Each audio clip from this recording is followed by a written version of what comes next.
Assalamualaikum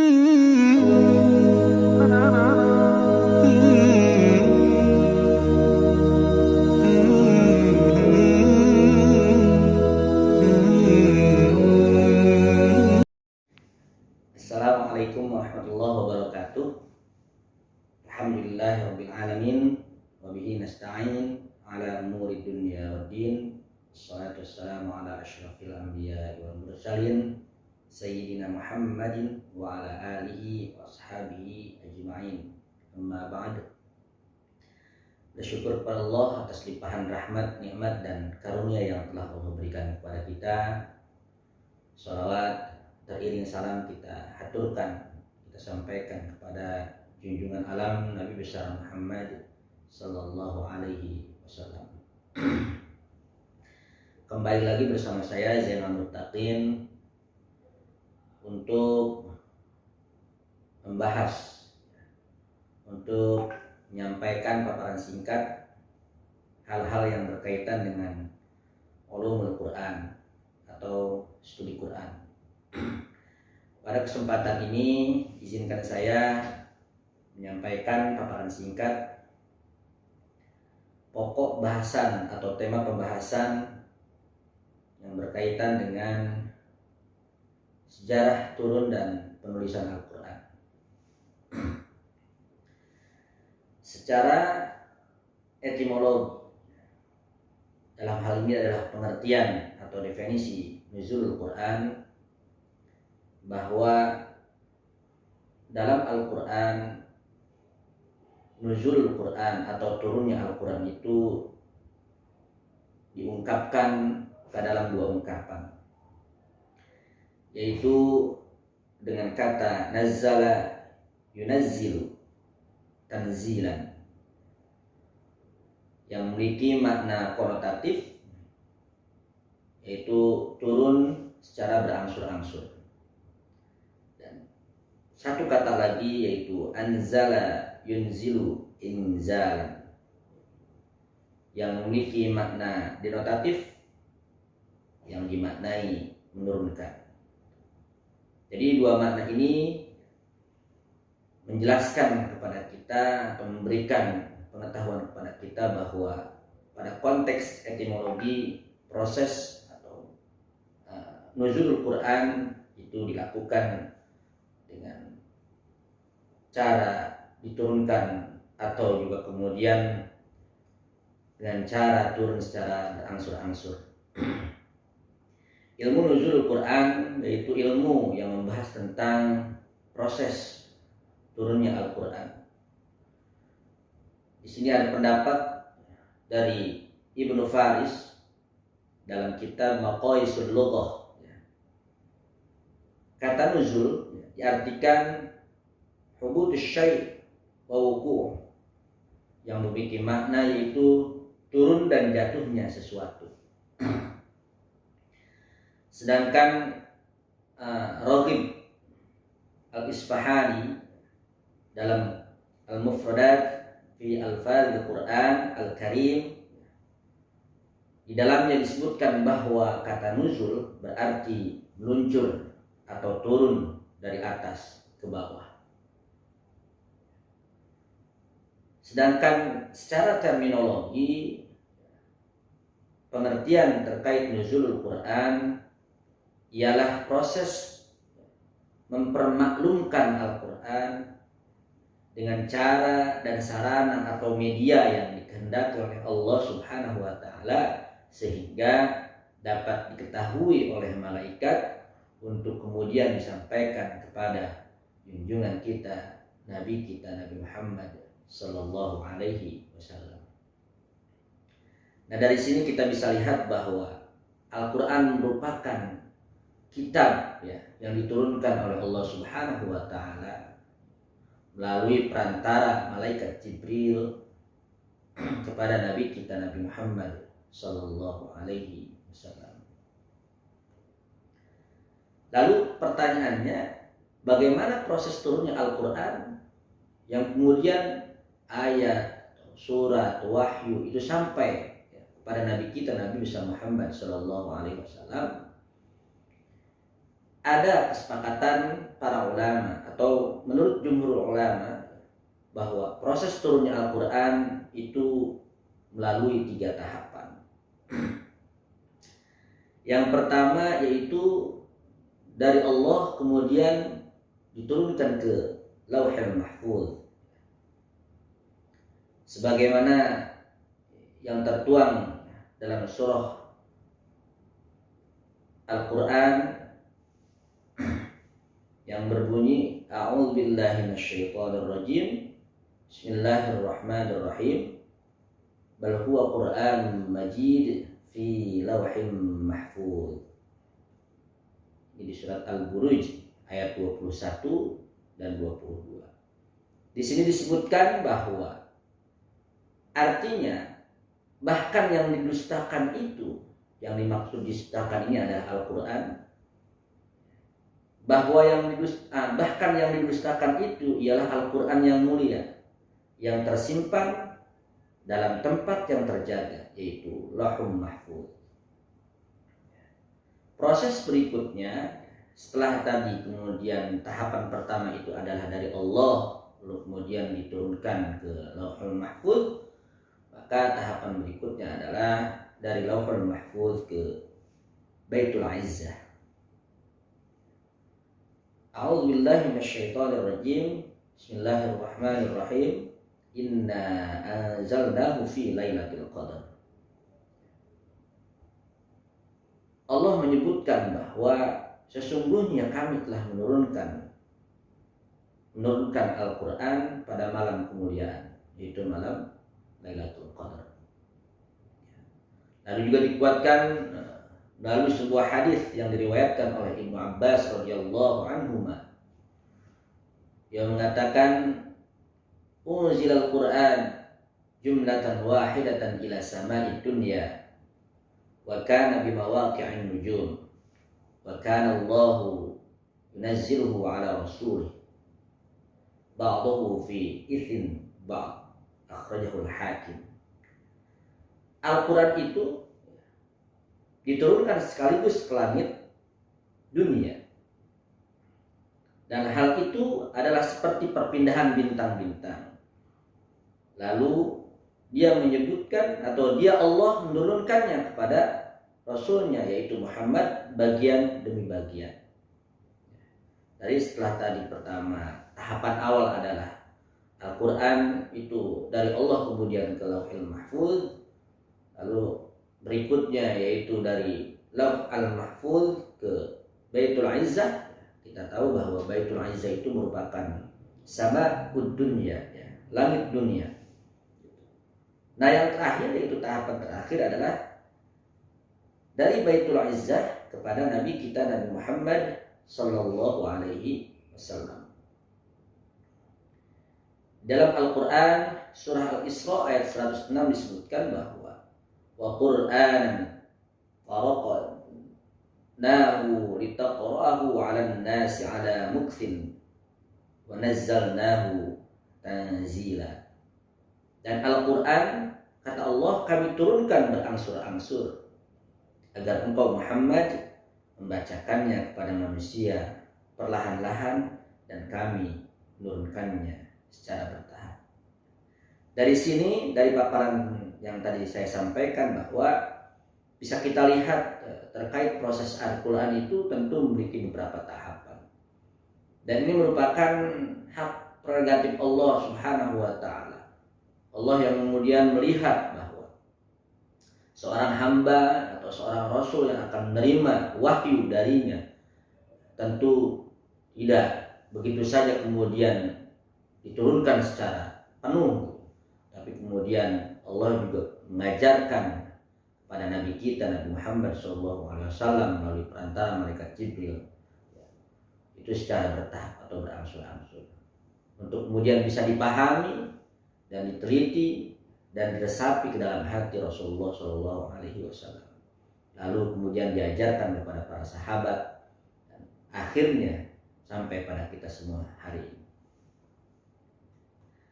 Berikutnya terkait skema tadi atau terkait prosesnya proses turunnya Al-Quran, itu bisa kita lihat sebuah di dalam gambar ya, dalam paparan ini skema proses turunnya Al-Quran. Yang pertama ya, itu dari Lauhul Mahfuz ke Baitul Izzah itu secara langsung atau bahkan sekaligus diturunkan. Sebagaimana tadi disebutkan ya, di awal tadi bahwa ketika proses turunnya Al-Quran dari Baitul Izzah, dari Lauhul Mahfuz ke Baitul Izzah itu, di sini dikatakan sesungguhnya kami telah menurunkannya, artinya secara keseluruhan diturunkan ke Baitul Izzah, ditempatkan di Baitul Izzah pada saat malam Lailatul Qadar menurut sebagian pendapat. Lalu berikutnya dari Baitul Izzah atau langit dunia tersebut ya, diturunkan kepada Nabi kita Nabi Muhammad SAW secara berangsur-angsur atau bertahap ya. Karena cara ini merupakan salah satu cara yang digunakan oleh Allah Subhanahu wa taala yang memiliki kekuasaan ya, atau yang memberikan wahyu kepada Nabi supaya secara sekaligus mengajarkan bahwa secara bertahap kemudian akan membuat Nabi paham, akan membuat Rasulullah Muhammad paham dari apa yang dijelaskan atau dari apa yang diturunkan berupa ayat-ayat ya, melalui perantara malaikat Jibril untuk difahami, dikaji, dipelajari oleh Nabi kita Nabi Muhammad SAW. Nah, alhamdulillah ya, Nabi Muhammad kemudian mendapatkan wahyu itu, mukjizat itu, lalu disanalah dan mulai dari sinilah kemudian ini merupakan embrio awal ya, untuk kemudian ayat-ayat ya, surat-surat yang disampaikan atau yang diterima oleh Nabi kita diajarkan kepada umat ya, melalui para sahabat, terus kemudian bermula dari para sahabat, kemudian berlanjut kepada masa tabi'in, terus kemudian tabi'ut tabi'in, terus selanjutnya sampai kepada kita semua hari ini. Itu dilakukan melalui tradisi lisan atau bahkan hafalan ya gitu. Hafalan. Bahkan tradisi lisan baik secara qiraah maupun tahfidz ini atau hafalan ini itu dikuatkan dengan sanad-sanad Al-Qur'an umumnya.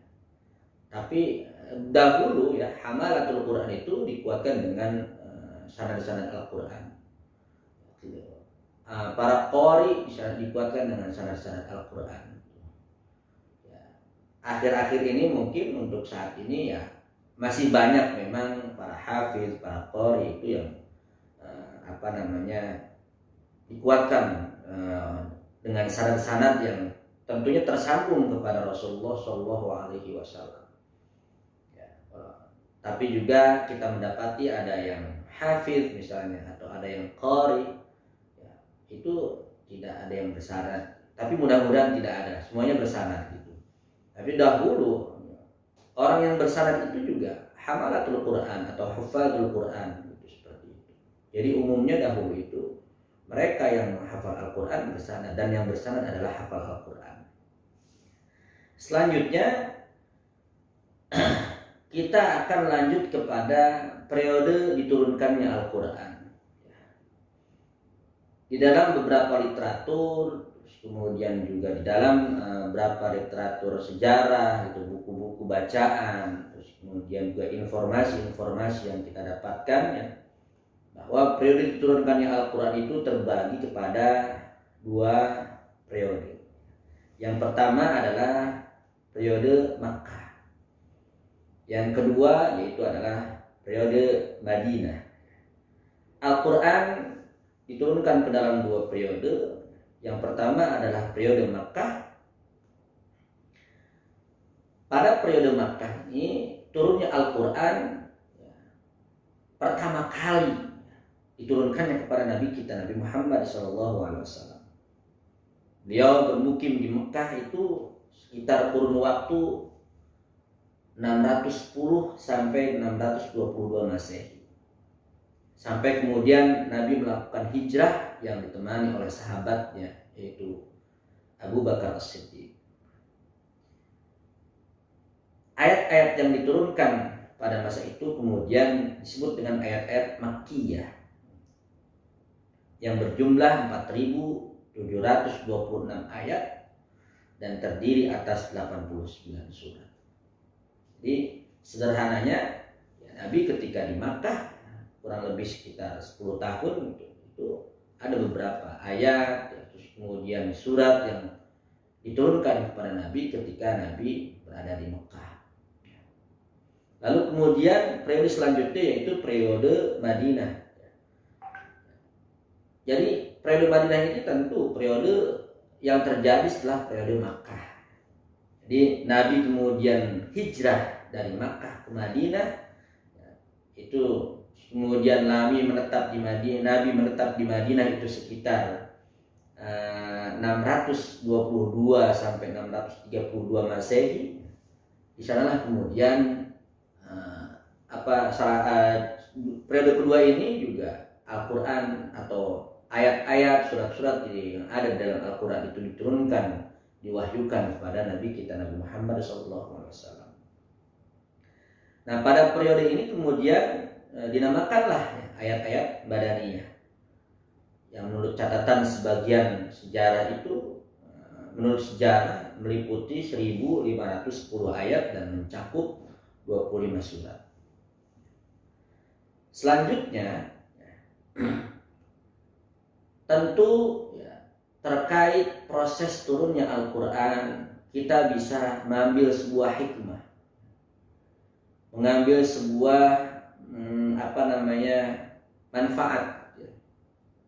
Seperti itu. Tentu ada tujuan. Kenapa sih Al-Quran itu diturunkan? Lalu kemudian hikmahnya apa? Bagi Nabi sendiri mungkin saat itu atau juga buat untuk umat secara keseluruhan, umat Islam itu sendiri. Hikmah yang pertama ya, diturunkannya Al-Quran secara berangsur-angsur tentunya ya, yaitu untuk memantapkan dan menenangkan hati Rasulullah SAW. Sebagaimana firman Allah Subhanahu wa taala dalam surah Al-Furqan, wa qala alladziina kafaru laula nuzzila 'alaihi al-Qur'an jumlatun wahidah kadzalika linutsabbita bihi fu'adak wa rattalnahu tartila. Di sini Allah menyampaikan melalui surah Al-Furqan ayat 32, berkatalah orang-orang yang kafir, mengapa Al-Quran itu tidak diturunkan kepadanya sekali turun saja. Kemudian dikuatkan pertanyaan tersebut ya. Demikianlah supaya kami perkuat hatimu dengannya dan kami membacanya secara tartil, yaitu teratur dan benar. Ini juga merupakan bagian dari rujukan atau dalil kenapa kita harus membaca Al-Quran itu dengan tartil ya. Warattalnahu tartila, warattilil Qur'ana tartila. Berikutnya hikmah turunnya Al-Quran secara berangsur-angsur yaitu untuk menunjukkan eksistensi kemukjizatan Al-Quran. Ya, Al-Quran itu bukan perkataan atau sesuatu yang istilahnya tidak kuat gitu. Maksudnya kenapa Al-Quran itu kemudian diturunkan berangsur-angsur? Hikmahnya salah satunya adalah supaya dikesankan Al-Quran itu eksistensi kemujizatannya itu luar biasa. Tidak ada yang bisa membuat jumlah atau kata atau kalimat yang mungkin bisa menyaingi Al-Quran. Gitu. Dari segi bahasa, dari susunan kata, dari susunan kalimat seperti itu. Maka diturunkanlah Al-Quran beberapa tahap disampaikan kepada Nabi kita Muhammad SAW.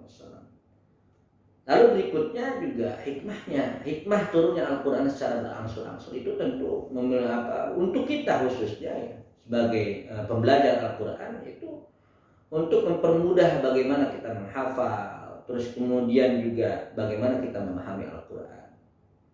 Ini juga hikmahnya mungkin bagi para sahabat Rasulullah ya, di antara sahabat-sahabat Rasul itu kan ada yang duduk di samping Rasulullah ketika mendapati wahyu dari Allah Subhanahu wa taala, kemudian mencatat. Nah, bisa jadi dimungkinkan ketika hendak mencatat alat tulisnya tidak ada, maka dihafallah oleh para sahabat-sahabat tersebut, baru kemudian dituliskan dan ditashih oleh Rasulullah SAW. Ini pentingnya kenapa kemudian Al-Quran itu diturunkan secara berangsur-angsur. Sama halnya ketika kita mempraktikkan atau kita mencoba belajar menghafal, membaca, tidak mudah kita menghafal atau membaca secara sekaligus. Kita harus teratur pelan-pelan sesuai kaidah dan tentu membacanya dengan baik dan benar. Yang berikutnya, hikmah yang lain adalah bukti Al-Quran berasal dari Allah Subhanahu wa taala. Ini dikuatkan oleh ayat di dalam Al-Quran dalam surah An-Nisa ayat 82. Afala yatadabbaruna Al-Quran walau kana min 'indi ghairillah lawajaduhu fi ikhtilafan katsira. Maka apakah mereka tidak memperhatikan Al-Quran? Ini istifham. Kalau kiranya Al-Quran itu bukan dari sisi Allah, tentulah mereka mendapat pertentangan yang banyak di dalam. Ini kuasa Allah, Allah yang memiliki. Yang terakhir, ya, Al-Quran itu, hikmah Al-Quran diturunkan secara berangsur-angsur, yaitu sebagai penerapan syariat secara bertahap. Kita tahu bahwa di dalam Al-Quran ada beberapa ayat yang mengandung atau kontennya itu, isinya itu tentang syariat-syariat. Sebagai sumber hukum Islam, untuk sumber ketetapan hukum ya dalam Islam, salah satu sumber selain hadis Rasulullah SAW, Al-Quran kenapa diturunkan secara bertahap adalah supaya dalam penerapan syariat pun diberlakukan secara bertahap. Artinya tidak cepat. Ya kan, kalau sekaligus mungkin kaget gitu, tapi kenapa bertahap? Supaya ada pendekatan dan pengenalan, ada bertukar pengetahuan di sana. Kenapa harus ada hukum ini gitu, hukum itu gitu. Manfaatnya seperti apa? Termasuk ayat-ayat atau kalimatullah yang menjadi dasar atas suatu hukum yang diterapkan. Berikutnya, bagaimana cara Al-Quran itu diwahyukan pada Nabi Muhammad SAW? Tentu melalui perantara malaikat Jibril. Yaitu yang pertama, malaikat Jibril meresapkan wahyu ke dalam hati Nabi Muhammad SAW. Dalam hal ini Nabi tidak melihat kehadiran Jibril, namun Nabi merasakan, menerima wahyu dari Allah Subhanahu wa ta'ala. Berikutnya, diwahyukannya Al-Quran itu melalui cara malaikat Jibril itu menampakkan diri pada Nabi Muhammad SAW berupa seorang lelaki tampan dan menyampaikan firman Allah sampai Nabi hafal benar. Ini juga tidak jarang. Maksudnya ada beberapa sahabat yang memiliki karomah itu mendapati Rasulullah itu berdiskusi dengan malaikat Jibril. Berikutnya, cara wahyu atau cara Al-Quran disampaikan itu kepada Nabi Muhammad SAW itu, wahyu yang datang kepadanya seperti gemerincing lonceng. Itu yang kita sering dapat ya di buku-buku bacaan sejarah itu, seperti gemerincing lonceng yang dirasakan oleh Nabi Muhammad SAW sebagai cara yang paling berat ya. Bahkan tidak jarang kening beliau itu berkeringat ya. Meski turunnya wahyu itu pada musim hujan. Kita tahu bahwa musim hujan itu musim yang dingin, tapi ketika diturunkannya wahyu, Nabi Muhammad merasakan sesuatu tidak jarang beliau itu merasakan bahwa dirinya mungkin gemetar, kemudian mengeluarkan keringat di keningnya.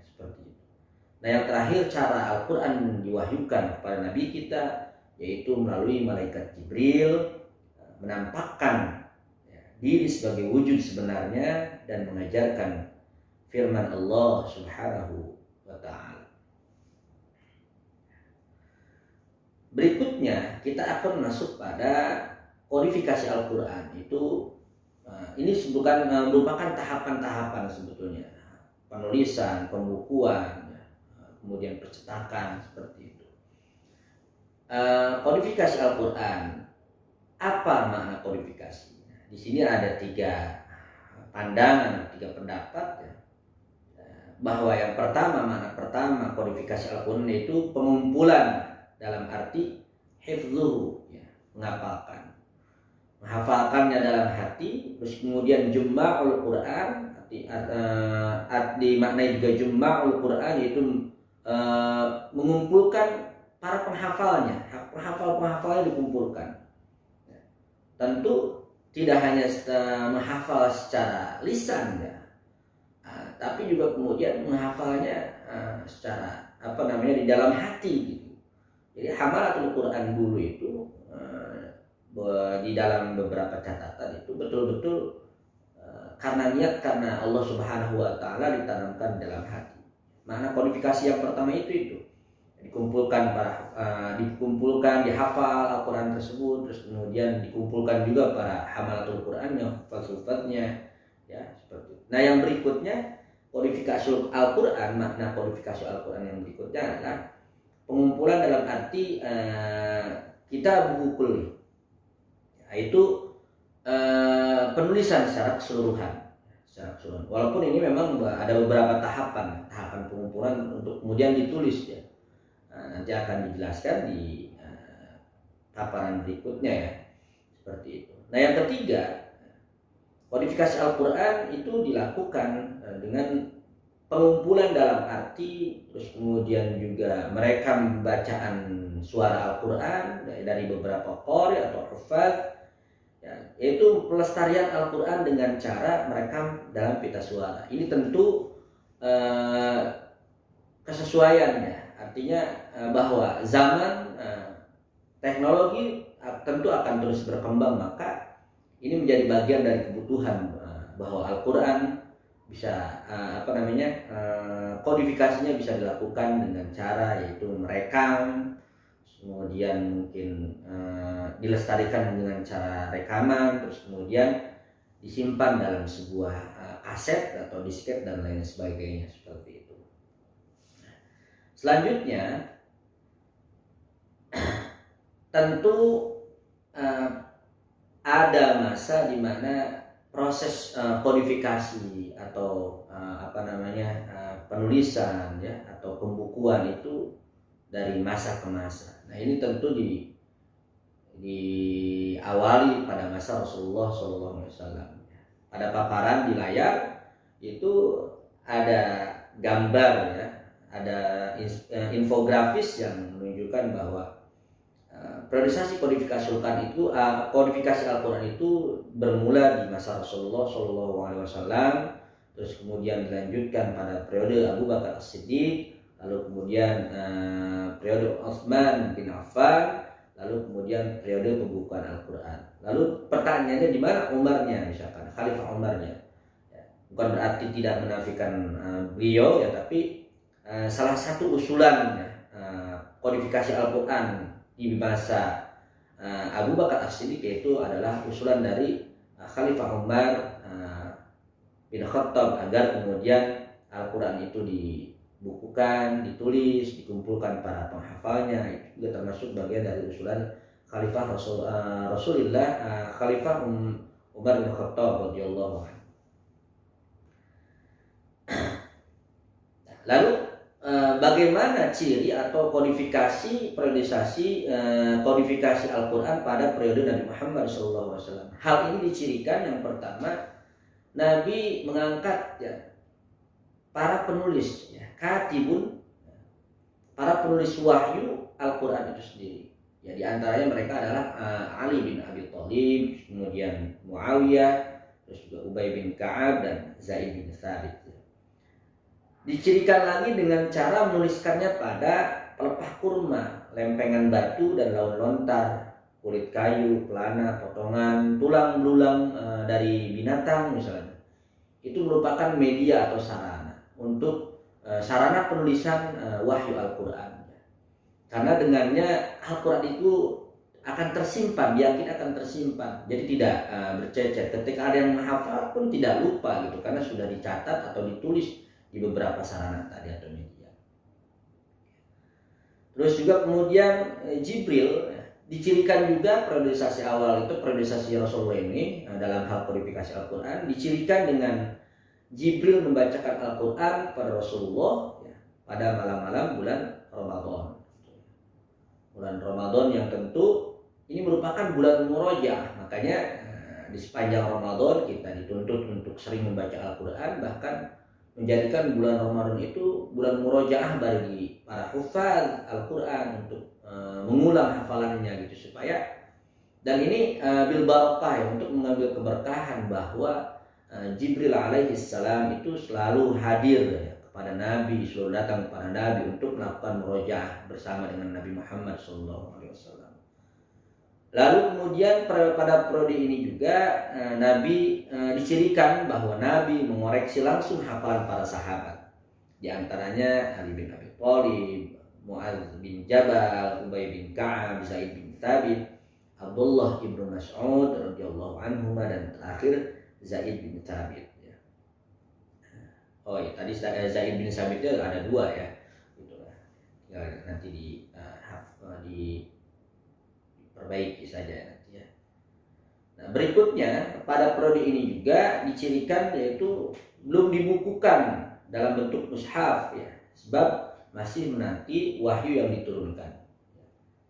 Jadi sepanjang hidup Rasulullah gitu, sebelum diwafatkan wahyu itu turun terus secara berangsur-angsur. Tapi kenapa kemudian ini tidak dibukukan? Supaya itu tadi ya, karena Rasulullah masih hidup ya, dan diyakini bahwa perintah Allah yang melalui ayat-ayat Al-Quran itu pasti datang gitu ya, pasti ada ya, pasti disampaikan oleh malaikat Jibril alaihissalam. Nah, yang terakhir ya, pada periode ini dicirikan terkait mengenai susunan surat. Nabi sendiri yang memerintahkannya kepada para sahabat tadi. Secara susunan surat, Nabi yang memerintahkan para sahabat untuk menyusun. Al-Baqarah diletakkan di mana, terus kemudian juga Ali Imran di mana diletakkan. Ini Nabi kemudian yang memerintahkannya kepada para sahabat. Yang berikutnya ya, yaitu periodisasi kodifikasi Al-Quran pada masa Abu Bakar As-Siddiq. Ya, pada periode ini dicirikan bahwa banyak para sahabat saat itu yang meninggal dunia, tentunya yang para penghafal Al-Quran, ahlul qurra. Ya. Karena bersamaan dengan dakwah Islam ya, mungkin juga karena ada beberapa peperangan ya, yang sehingga membuat para sahabat ya, di kalangan sahabat pada saat itu, khususnya para qurra atau para hufaz, para hamalatul Quran itu wafat dalam keadaan syahid di medan perang, khususnya di perang Yamamah. Umar kemudian, ini saya tadi sempat menyinggung bahwa Umar kemudian mengusulkan kepada Abu Bakar Siddiq untuk membukukan Al-Quran. Ciri berikutnya yaitu Abu Bakar As-Siddiq kemudian meminta para sahabat yang menulis ayat-ayat Al-Quran tadi yang di pelepah, yang di kulit hewan, di pelepah kurma, di kulit, di batu, misalkan di tulang belulang, untuk dikumpulkan supaya tidak berceceran. Nah, terus kemudian para penghafal dikumpulkan dengan membawa 2 orang saksi. Lalu ciri yang lain dikumpulkan oleh Zaid bin Thabit dalam satu mushaf ya, terbuat dari kulit onta saat itu. Kemudian disimpan di rumah Hafsah ya, di rumah Hafsah. Nah, yang berikutnya adalah yang terakhir ciri ya, kodifikasi Al-Quran periode Abu Bakar, yaitu belum dilengkapi tanda baca ya. Bahkan juz serta keterangan-keterangan lainnya seperti saat ini gitu ya. Jadi belum ada. Harokat pun belum ada gitu. Nah, ini ada gambar, ada visualisasi, diduga merupakan kumpulan mushaf yang ditulis masa Abu Bakar. Ini dugaan saja. Nah, berikutnya berikutnya adalah kodifikasi Al-Quran periode Utsman bin Affan. Pada periode ini dicirikan salah satu cirinya yaitu terjadi perbedaan qiraah atau bacaan Al-Quran, yang tentu dikhawatirkan terjadi perpecahan karena perbedaan qiraat tadi. Walaupun kita tahu ya, umumnya di saat ini bahkan sejak sudah lama gitu, bahwa ada perbedaan qiraah. Nah, kita kenal dengan qiraah sab'ah, qiraah asyrah, terus kemudian qiraah 14 kalau tidak salah ya, Allahu a'lam. Yang jelas yang masyhur itu adalah qiraah sab'ah seperti itu. Terus kemudian selanjutnya pada periode Utsman ini dicirikan dalam bentuk mushaf dengan dialek Quraisy tentunya ya. Dialek Quraisy disusun dalam bentuk mushaf dengan dialek Quraisy. Ya. Lalu kemudian pada periode ini juga dicirikan Utsman membentuk panitia yang terdiri dari Zaid bin Sabit, kemudian Abdullah bin Zubair, Sa'ad bin As, dan Abdurrahman bin Haris bin Hisham. Nah, panitia ini atau lajnah ini diketuai oleh Zaid. Mereka mendapatkan amanah ya, atau kepercayaan untuk bertugas menyaring Al-Quran ya, yang sudah tersimpan di beberapa media, yaitu tadi melalui media pelepah kurma, terus kemudian kulit, terus kemudian tulang belulang yang tersimpan di rumah Hafsah yang diyakini sebagai mushaf standar. Lalu setelah dikumpulkan ya, bisa di jumlah atau dikumpulkan, yaitu kemudian digandakan ya, hasil dari kodifikasi tadi. Jadi menjadi beberapa bagian. Ada yang disebutkan 5 bagian, ada juga yang disebutkan 7 bagian. Nah, dicirikan juga dengan membakar semua mushaf selain yang ditulis oleh panitia tadi. Artinya supaya ada keseragaman, mushaf-mushaf yang lama gitu ya, itu dihilangkan dengan cara dibakar pada saat itu. Nah, diyakini bahwa di dalam gambar itu diyakini ini adalah merupakan mushaf Utsmani yang tersimpan di Museum Yaman ya. Kiranya itu yang bisa kami sampaikan.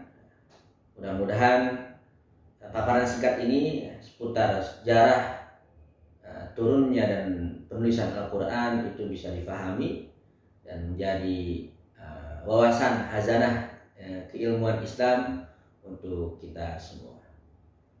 Mohon maaf apabila dalam paparan mungkin ada yang tidak tepat atau kurang tepat ya, atau mungkin bahkan tidak benar, kiranya itu merupakan murni datangnya dari saya pribadi.